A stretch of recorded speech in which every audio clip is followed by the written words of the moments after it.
Assalamualaikum warahmatullahi wabarakatuh. Berjumpa kembali dengan saya dalam sesi perkuliahan manajemen publik. Pada kesempatan kali ini, pada pertemuan yang keempat ini, kita akan memperdalam manajemen kebijakan atau implementasi kebijakan atau implementasi program.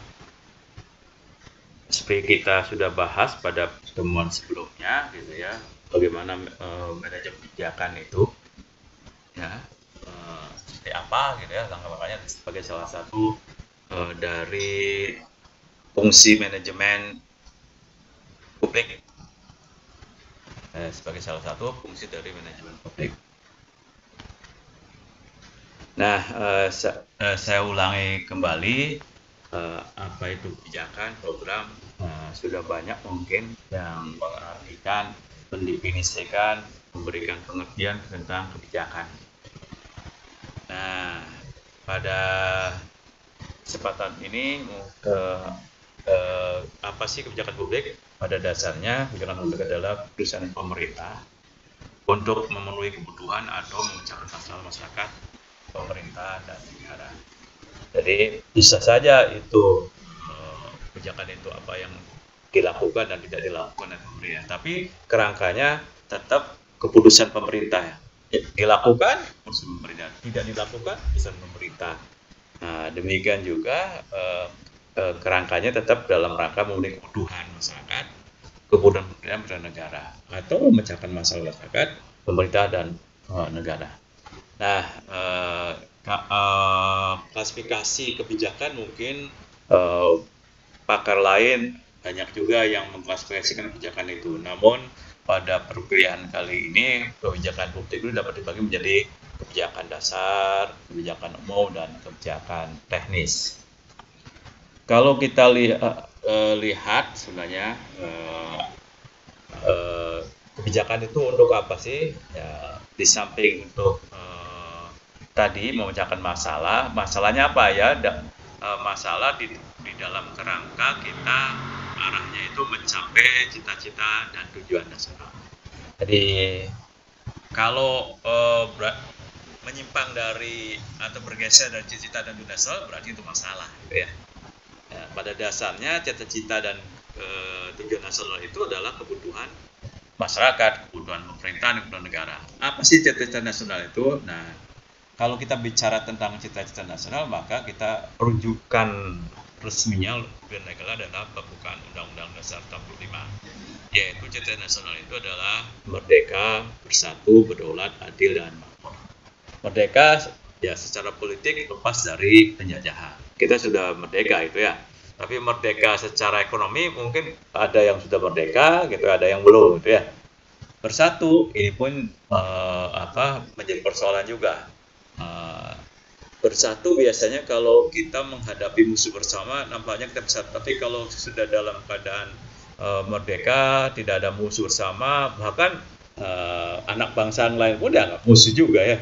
Nah, ini persoalan sebenarnya juga ya, bagaimana supaya kita tetap bersatu, satu langkah, satu arah, satu langkah, kalau untuk mencapai tujuan nasional.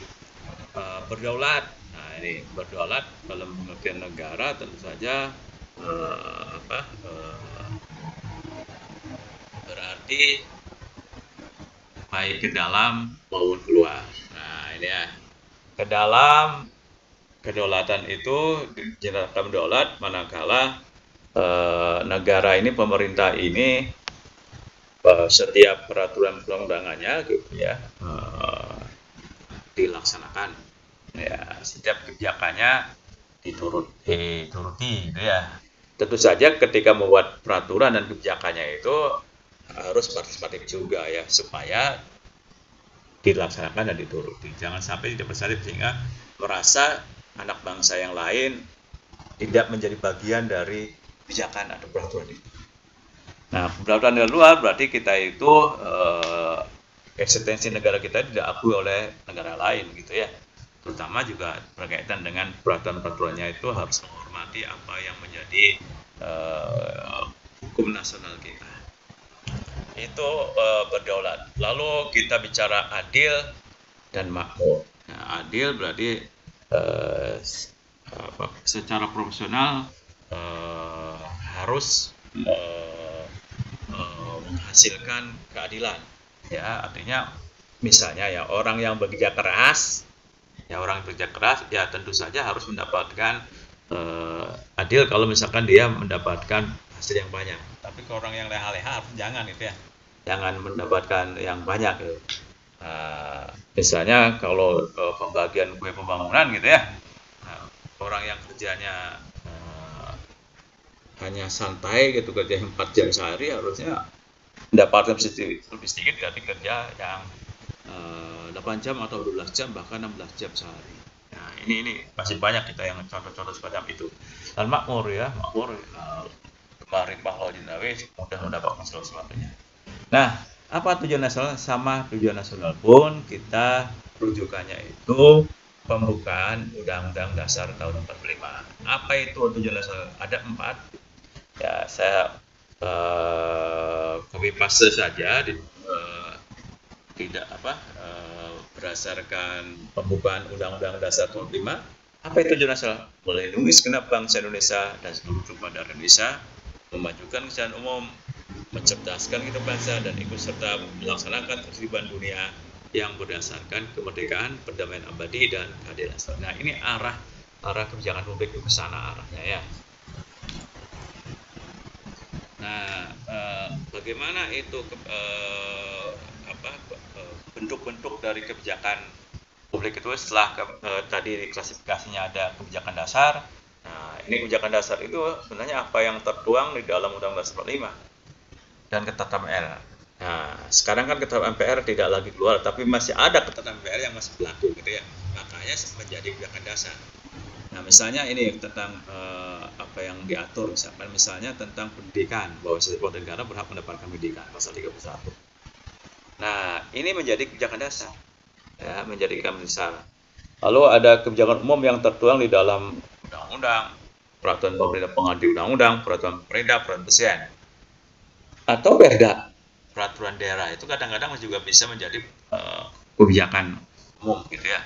Misalnya dari pasal 31 pasal 45 dijabarkan dalam Undang-Undang Nomor 20 Tahun 2003 tentang Sistem Pendidikan Nasional dan Undang-Undang Nomor 12 Tahun 2012 tentang pendidikan tinggi.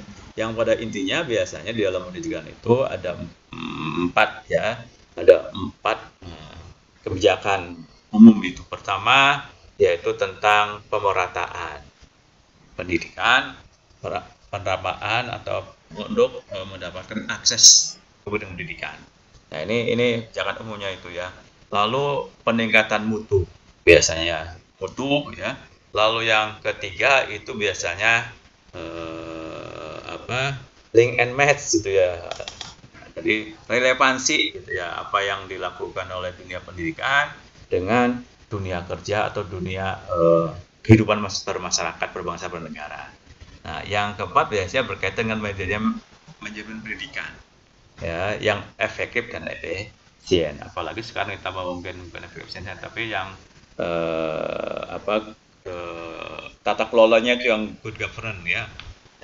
Jadi good governance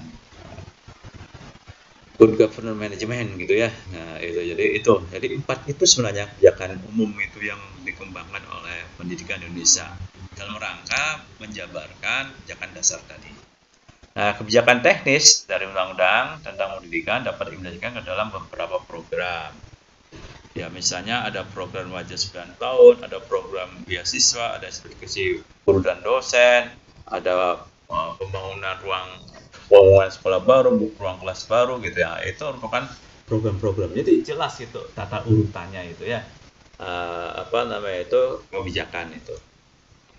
Nah, bagaimana sekarang itu kaitannya antara kebijakan dengan tujuan nasional? Nah, misalnya ini tujuan nasionalnya itu adalah melindungi segenap bangsa Indonesia dan seluruh tumpah darah Indonesia.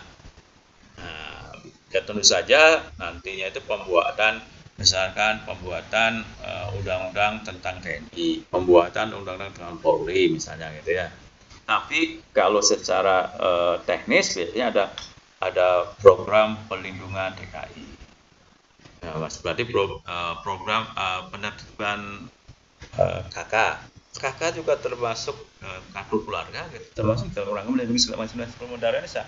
KTP, buku nikah, itu jangan lupa itu dalam rangka melindungi segala bangsa Indonesia dan seluruh umat Indonesia, itu ya. Lalu pembangunan daerah perbatasan, nah ini daerah perbatasan itu dibangun itu dalam rangka melindungi seluruh tumpah daerah Indonesia. Ya, rekrutmen TNI Polri, nah, itu ya program pelatihan perang itu dalam rangka melindungi segala bangsa dan seluruh tumpah darah Indonesia, termasuk perang kepada teroris, ya. Nah, itu termasuk pembentukan organisasi TNI Polri, gitu, itu termasuk dalam rangka melindungi segala bangsa dan seluruh tumpah darah Indonesia. Lalu tujuan nasional yang kedua itu memajukan umum. Biasanya ini yang terkenal itu ada PKH, program Keluarga Harapan, ada RUT Lahu, ya, ada KIS Kartu Indonesia, ada program bantuan tunai, dan masih banyak lagi program-program yang arahnya itu mencapai tujuan nasional yang kedua ini. Lalu juga ada tujuan mencerdaskan keberbangsa, misalkan yang sudah terkenal itu sekarang telah bertransformasi namanya KIP, Kartu Indonesia Sehat, pemberian beasiswa, pembangunan ruang kelas baru atau sekolah baru, sertifikasi guru dan dosen, ya, dan lain-lain, gitu ya. Termasuk program POS, bantuan personal sekolah. Nah, itu kerangkanya tetap dalam rangka mencerdaskan kehidupan bangsa. Lalu ada tujuan nasional ikut serta melaksanakan ketertiban dunia. Ya, misalnya Indonesia menjadi anggota PBB, ASEAN, atau organisasi-organisasi dunia yang lain, gitu ya. Itu termasuk di dalam rangka ikut serta, termasuk juga pengiriman pasukan perdamaian TNI Polri, gitu, ke berbagai wilayah konflik di dunia ini. Yang kita tahu misalkan pernah di Kongo, pernah di Vietnam, pernah sekarang ada di Lebanon, gitu ya. Nah, setelah ada kebijakan-kebijakan atau program-program itu, maka manajemen kebijakan itu adalah mengimplementasikan. Nah, dasar dari program itu kan sekali lagi adalah masalah. Ya, contohnya masalah, ya. Nah, misalnya ini ada masalah masyarakat RW 10, 11, 12 desa F kekurangan air bersih untuk kebutuhan sehari-hari, untuk MCK, untuk masak, gitu ya, untuk mandi, gitu. Nah, itu ya, itu kekurangan, susah, gitu kan. Itu bisa menimbulkan penyakit kulit, bisa menimbulkan dehidrasi, atau bisa menimbulkan penyakit lambung lain atau perut lainnya, gitu. Oleh karena itu ada masalah semacam itu harus dicari alternatif pemecahan masalahnya. Misalnya minta PDAM, sambungan PDAM setempat. Nah, kalau sambungan itu pertama harus dipikirkannya bisa tidak masyarakat itu membayarnya. Nah, itu kalau nggak mau bayar kan PDAM juga rugi, gitu kan. Jadi kira-kira bisa nggak. Lalu yang kedua, memungkinkan tidak kemampuan debit air dari PDAM itu bisa menjangkau itu, ya. Nah, ini mungkin yang alternatif yang pertama itu disingkirkan dulu lah, gitu ya. Lalu yang kedua, pemberian bantuan sumur bor kepada setiap keluarga yang mau mendapat sumur bor atau membuat sumur bor, ya, bukan mendapat, yang membuat sumur bor. Jadi silakan kalau ada yang mau buat keluarga untuk bikin sumur sendiri masing-masing, gitu ya, akan diberi bantuan. Nah, ini di samping mahal juga mungkin kondisi daerah, misalnya daerah pegunungan itu sangat sulit, ya. Nah, kalau satu-satu biayanya mahal, gitu. Oleh karena itu ada alternatif yang ketiga, membuat bak penampungan dari sumber mata air lalu disalurkan ke rumah warga di RW 10, 11, 12. Nah, nampaknya dari sejumlah alternatif sistem itu, dari kekurangan kelebihannya, gitu ya, dari peluang dan tantangannya, maka alternatif yang ketiga itulah yang akan dijadikan. Jadi pemecah masalah adalah membuat bak penampungan dari sumber mata air lalu disalurkan ke rumah-rumah warga RW 10, 11, 12. Nah, setelah programnya sudah ditentukan untuk memecahkan masalah itu, baru kita menentukan langkah-langkah implementasinya. Kita tahu langkah-langkah implementasi itu sudah banyak dikemukakan oleh oleh para pakar. Misalnya yang sangat terkenal itu dari Edward Tree, ada komunikasi, ada sumber daya, ada perilaku pelaksana, dan ada struktur birokrasi. Kalau menurut John ada investasi gitu ya, ada organization, ada application, ya, ada fund method, fund hon gitu ya, dan lain-lain gitu ya. Yang pada intinya kalau menurut saya itu langkah-langkah implementasi itu pertama harus ada sosialisasi program. Jadi kalau bahasa lain komunikasi, kalau menurut saya itu harus ada sosialisasi program. Jadi, lalu yang langkah yang kedua, mekanisme dan prosedur kerja. Sangat penting juga ini menentukan mekanisme dan prosedur kerja. Kenapa sangat penting? Karena ini nanti dari mekanisme kerja, prosedur kerja ini bisa terutama yang akan dilakukan sumber daya ya, terutama sumber dana. Berapa berapa kebutuhan dana yang diperlukan, berapa duit yang diperlukan, di samping berapa tenaga, berapa alat, berapa sarana prasarana yang diperlukan gitu. Dengan adanya mekanisme dan prosedur kerja. Oleh karena itu sangat penting sekali ya mekanisme dan prosedur kerja itu ditentukan di dalam setiap implementasi program gitu ya. Ya, jadi sangat baik, tidak langsung sekonyong-konyong, tapi ini yang paling mendasar itu. Nah, ya mungkin juga di dalam kegiatan-kegiatan apapun nanti bisa terlihat itu ya mekanisme dan prosedur kerjanya ngarang atau tidak gitu ya. Harusnya yang senyatanya. Nah, dari situ oleh karena itu implementasi program itu yang sangat penting menurut saya. Lalu penentuan sumber daya yang dibutuhkan. Nah, terutama berapa jumlah tenaga yang diperlukan, tenaga lapangannya berapa, pelaksananya berapa, gitu ya. Lalu juga dananya tadi berapa, ya. Terus juga sarana apa, alatnya apa, bahan bangunannya apa, gitu misalkan untuk ini, untuk bahan-bahannya apa saja gitu untuk pembuatan program air bersih tadi. Lalu yang keempat, juga tentukan sumber dananya. Kira-kira dari mana sumber dananya? Misalkan apakah sumber dananya dari dana desa atau dari ADD atau dari partisipasi masyarakat gitu. Lalu anggaran, bikin anggarannya. Nah, anggaran ini tentu saja dilihat dari mekanisme prosedur kerja. Kan dari mekanisme prosedur kerja ini ditentukan tuh tadi. Ya, termasuk di tentuan sumber daya, kan dibutuhkan berapa nih? Ketika mekanisme dan prosedur kerja seperti apa, nah kira-kira ini sumber daya dibutuhkan apa, maka akan muncul anggaran gitu ya. Nah, ada organisasi pelaksananya yang ke 5, dan yang penting lagi bagi saya, menurut saya itu implementasi kebijakan untuk implementasi program itu adalah pengukuran kinerja program. Jadi harus jelas dulu ya. Jadi apa yang mau diukur? Ya, secara sederhana ada output, ada outcome, ada impact, ada benefit gitu ya. Lalu harus ada laporan program, dan terus supaya berkelanjutan maka pembentukan pengelola air bersih itu di desa itu ya supaya berkelanjutan. Karena kalau tidak ada pembentukan pengelola gitu ya, siapa yang ngelola nanti sering mengandalkan ya, oleh karena itu perlu dibentuk pengelola supaya berkelanjutan. Ya, misalnya kalau itu nantinya ada pemasangan listrik, nah kan ada biaya listrik, ada biaya kerusakan. Lalu yang ngerjakan itu siapa yang kontrol, itu kan perlu tenaga juga ya. Nah, itu perlu dibayar. Nah, itu harus kalau dibayar berarti harus menarik iuran. Nah, harus ada pengelola gitu.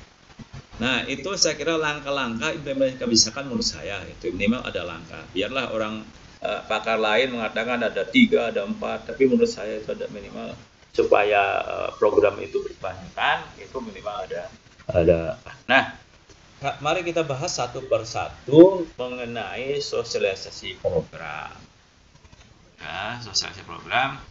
Nah, ini kalau kita sosialisasi program itu kan, misalkan program air bersih kan harus disosialisasikan nih kepada sasaran kebijakan, terutama dari RW, RT, masyarakatnya itu harus paham juga nih.